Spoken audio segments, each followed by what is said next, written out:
Good morning. Thank you very much. Good morning. Thank you. Thank you so much. Please have a seat. Thank you. What a remarkable crowd. Thank you, Rosie, for your very kind introduction. I did not know you play basketball. I will take your word for it.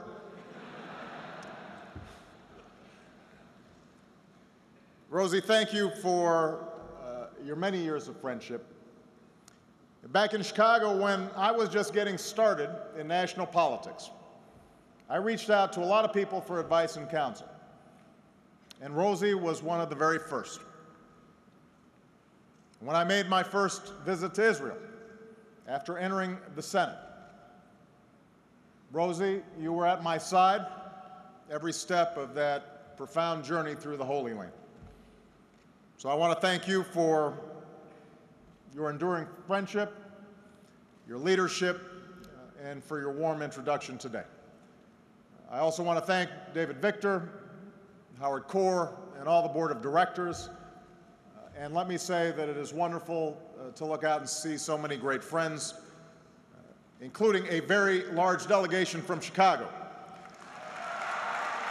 Alan Solo, Howard Green, thank you all.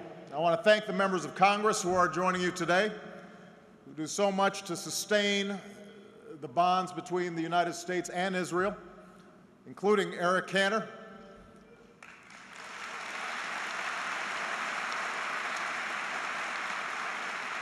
Steny Hoyer,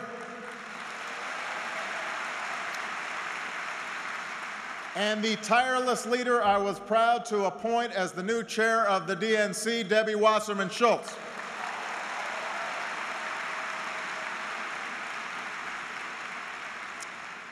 We're joined by Israel's representative to the United States, Ambassador Michael Oren.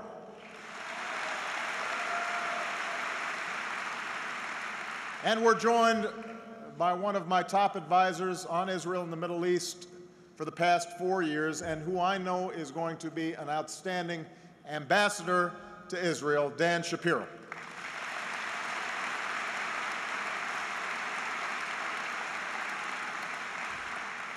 Dan has always been a close and trusted advisor and friend, and I know that he will do a terrific job. And at a time when so many young people around the world are standing up and making their voices heard, I also want to acknowledge all the college students from across the country who are here today.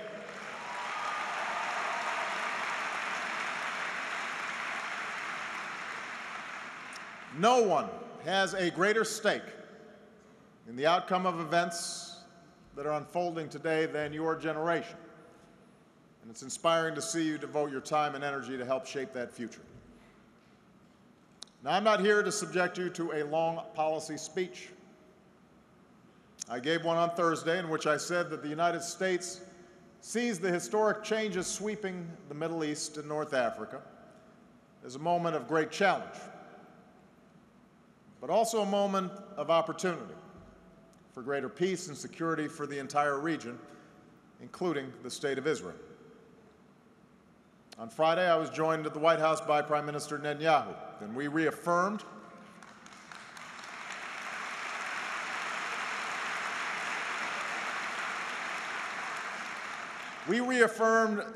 that fundamental truth that has guided our presidents and prime ministers for more than 60 years,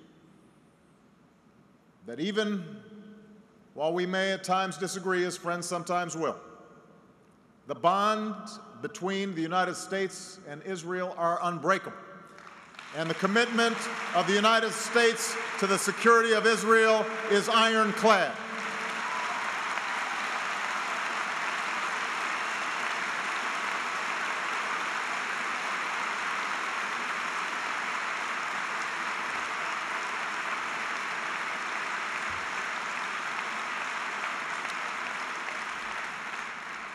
A strong and secure Israel is in the national security interests of the United States, not simply because we share strategic interests, although we do both seek a region where families and children can live free from the threat of violence,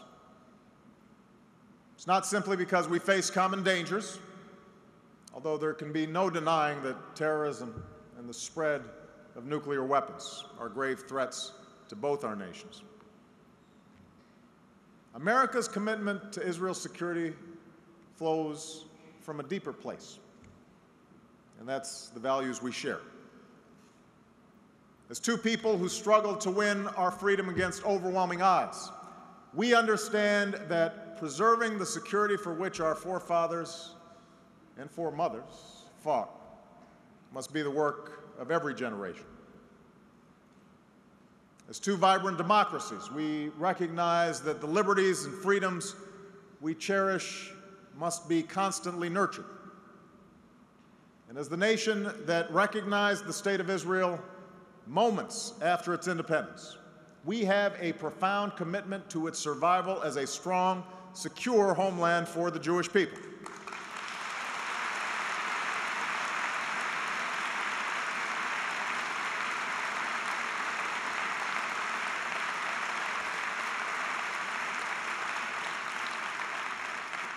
We also know how difficult that search for security can be, especially for a small nation like Israel, living in a very tough neighborhood. I've seen it firsthand. When I touched my hand against the Western Wall and placed my prayer between its ancient stones, I thought of all the centuries that the children of Israel had longed to return to their ancient homeland.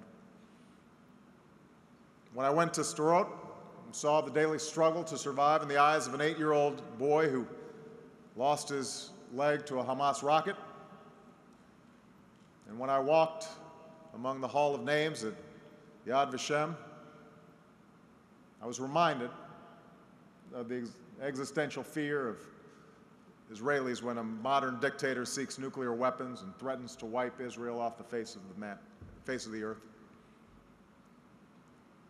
Because we understand the challenges Israel faces, I and my administration have made the security of Israel a priority.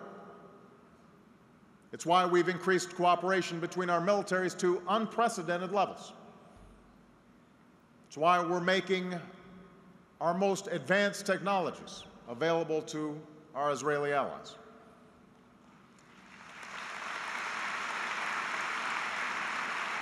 It's why, despite tough fiscal times, we've increased foreign military financing to record levels. And that includes additional support beyond regular military aid for the Iron Dome anti-rocket system, a powerful example of American-Israeli cooperation. A powerful example of American-Israeli cooperation which has already intercepted rockets from Gaza and helped save Israeli lives. So make no mistake, we will maintain Israel's qualitative military edge.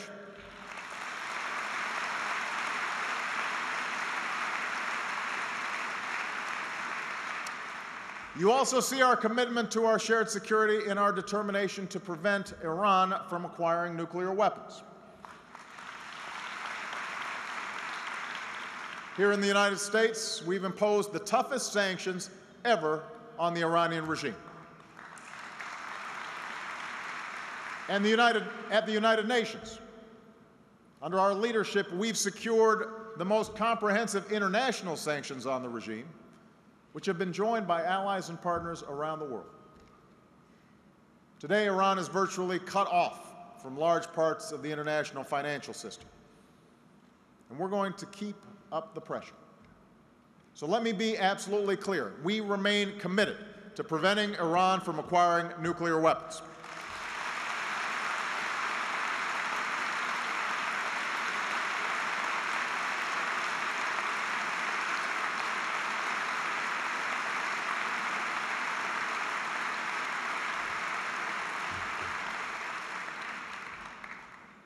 Its illicit nuclear program is just one challenge that Iran poses. As I said on Thursday, the Iranian government has shown its hypocrisy by claiming to support the rights of protesters while treating its own people with brutality. Moreover, Iran continues to support terrorism across the region, including providing weapons and funds to terrorist organizations. So we will continue to work to prevent these actions, and we will stand up to groups like Hezbollah who exercise political assassination and seek to impose their will through rockets and car bombs. You also see our commitment to Israel's security in our steadfast opposition to any attempt to delegitimize the State of Israel.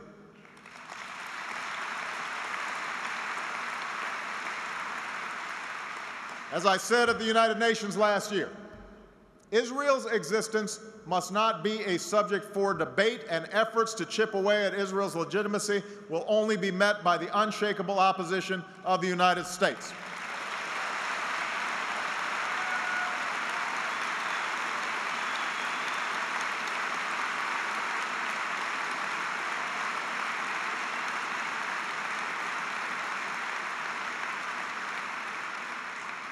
So when the Durban Review Conference advanced anti-Israel sentiment, we withdrew. In the wake of the Goldstone report, we stood up strongly for Israel's right to defend itself. When an effort was made to insert the United Nations into matters that should be resolved through direct negotiations between Israelis and Palestinians, we vetoed it.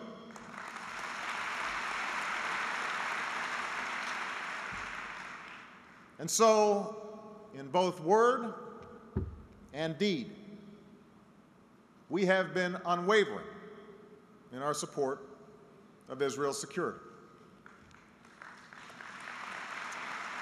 And it is precisely because of our commitment to Israel's long-term security that we have worked to advance peace between Israelis and Palestinians. Now, I have said repeatedly that core issues can only be negotiated in direct talks between the parties.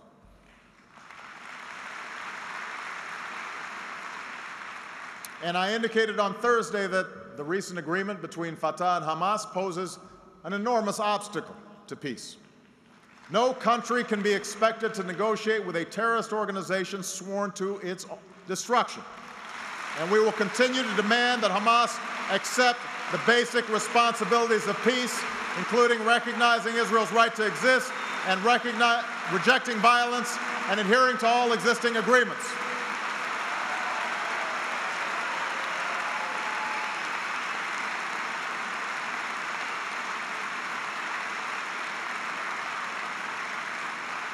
And we once again call on Hamas to release Gilad Shalit, who has been kept from his family for 5 long years.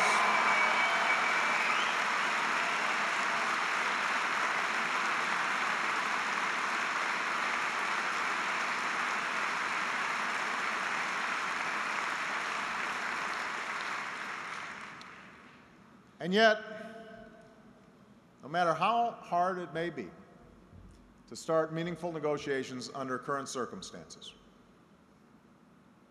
we must acknowledge that a failure to try is not an option. The status quo is unsustainable. And that is why on Thursday I stated publicly the principles that the United States believes can provide a foundation for negotiations toward an agreement to end the conflict and all claims, the broad outlines of which have been known for many years and have been the template for discussions between the United States, Israel, and the Palestinians since at least the Clinton administration.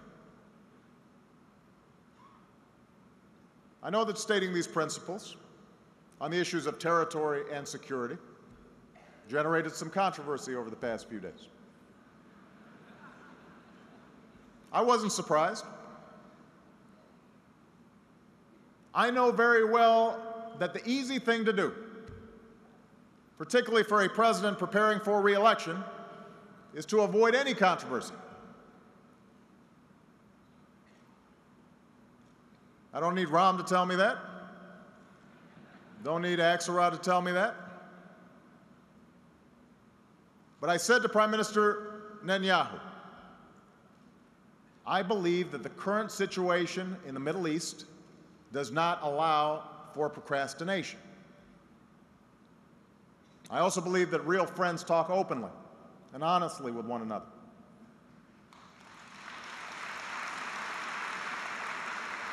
So I want to share with you some of what I said to the Prime Minister. Here are the facts we all must confront.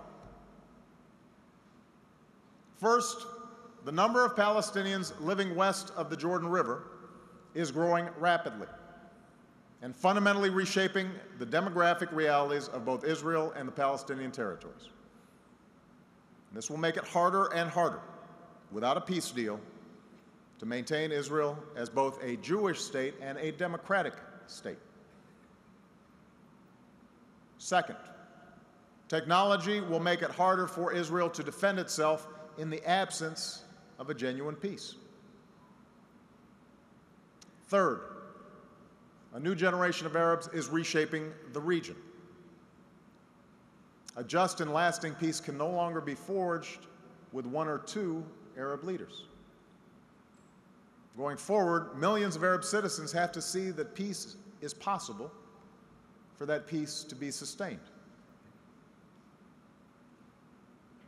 And just as the context has changed in the Middle East, so too has it been changing in the international community over the last several years. There's a reason why the Palestinians are pursuing their interests at the United Nations.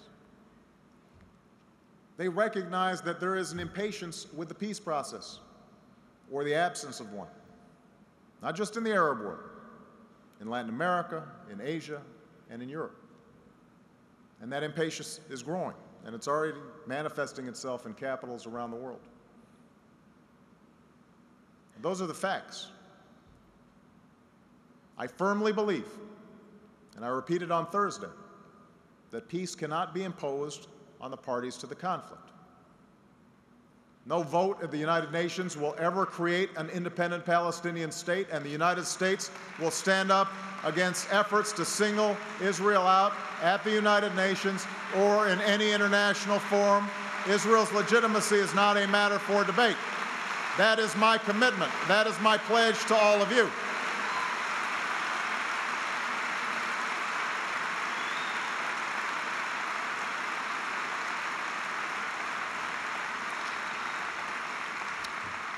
Moreover, we know that peace demands a partner, which is why I said that Israel cannot be expected to negotiate with Palestinians who do not recognize its right to exist.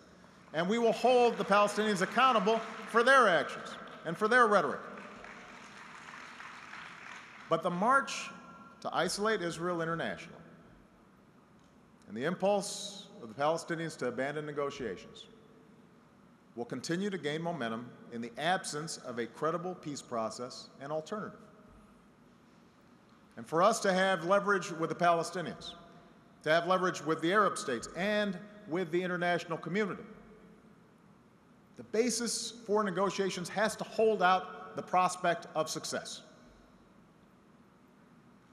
And so in advance of a 5-day trip to Europe, in which the Middle East will be a topic of acute interest, I chose to speak about what peace will require.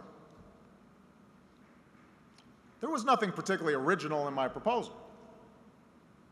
This basic framework for negotiations has long been the basis for discussions among the parties, including previous U.S. administrations. But since questions have been raised, let me repeat what I actually said on Thursday, not what I was reported to have said. I said that the United States believes that negotiations should result in 2 states, with permanent Palestinian borders with Israel, Jordan, and Egypt, and permanent Israeli borders with Palestine. The borders of Israel and Palestine should be based on the 1967 lines with mutually agreed swaps, so that secure and recognized borders are established for both states. The Palestinian people must have the right to govern themselves and reach their potential in a sovereign and contiguous state. As for security, every state has the right to self-defense. And Israel must be able to defend itself by itself against any threat.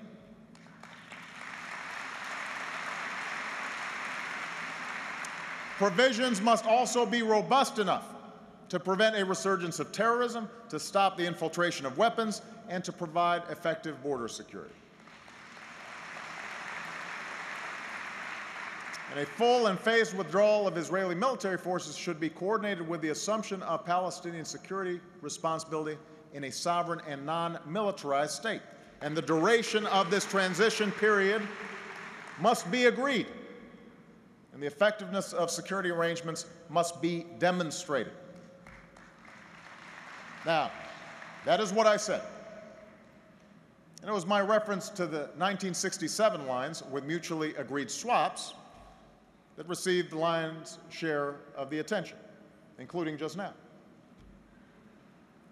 And since my position has been misrepresented several times, let me reaffirm what 1967 lines with mutually agreed swaps means.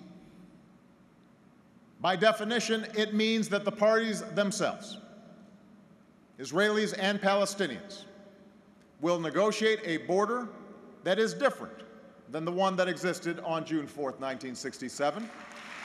That's what mutually agreed upon swaps means. It is a well-known formula to all who have worked on this issue for a generation. It allows the parties themselves to account for the changes that have taken place over the last 44 years.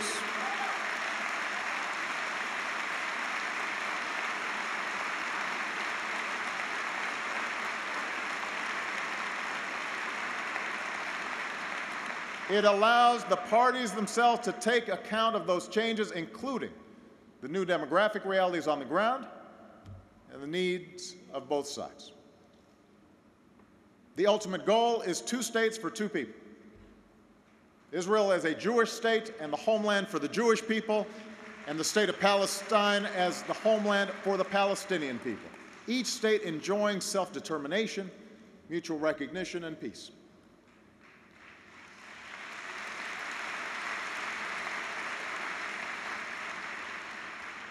If there is a controversy, then,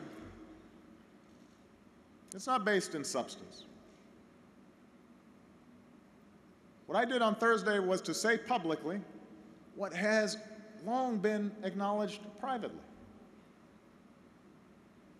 I've done so because we can't afford to wait another decade, or another 2 decades, or another 3 decades to achieve peace. The world is moving too fast. The world is moving too fast. The extraordinary challenges facing Israel will only grow. Delay will undermine Israel's security and the peace that the Israeli people deserve. Now, I know that some of you will disagree with this assessment. I respect that. And as fellow Americans and friends of Israel, I know we can have this discussion. Ultimately, it is the right and the responsibility of the Israeli government to make the hard choices that are necessary to protect a Jewish and democratic state for which so many generations have sacrificed.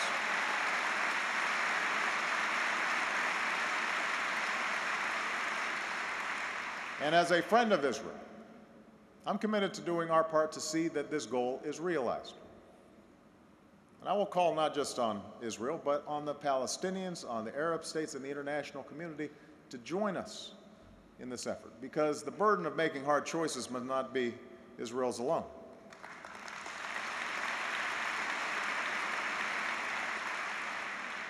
But even as we do all that's necessary to ensure Israel's security, even as we are clear-eyed about the difficult challenges before us, and even as we pledge to stand by Israel through whatever tough days lie ahead, I hope we do not give up on that vision of peace. For if history teaches us anything, if the story of Israel teaches us anything, it is that with courage and resolve, progress is possible. Peace is possible. The Talmud teaches us that so long as a person still has life, they should never abandon faith. And that lesson seems especially fitting today. For so long as there are those across the Middle East and beyond who are standing up for the legitimate rights and freedoms which have been denied by their governments, the United States will never abandon our support for those rights that are universal. And so long as there are those who long for a better future, we will never abandon our pursuit of a just and lasting peace that ends this conflict with two states living side by side in peace and security. This is not idealism. It is not naivete. It is a hard-headed recognition that a genuine peace is the only path that will ultimately provide for a peaceful Palestine as the homeland of the Palestinian people and a Jewish state of Israel as the homeland of the Jewish people. That is my goal, and I look forward to continuing to work with AIPAC to achieve that goal. Thank you. God bless you.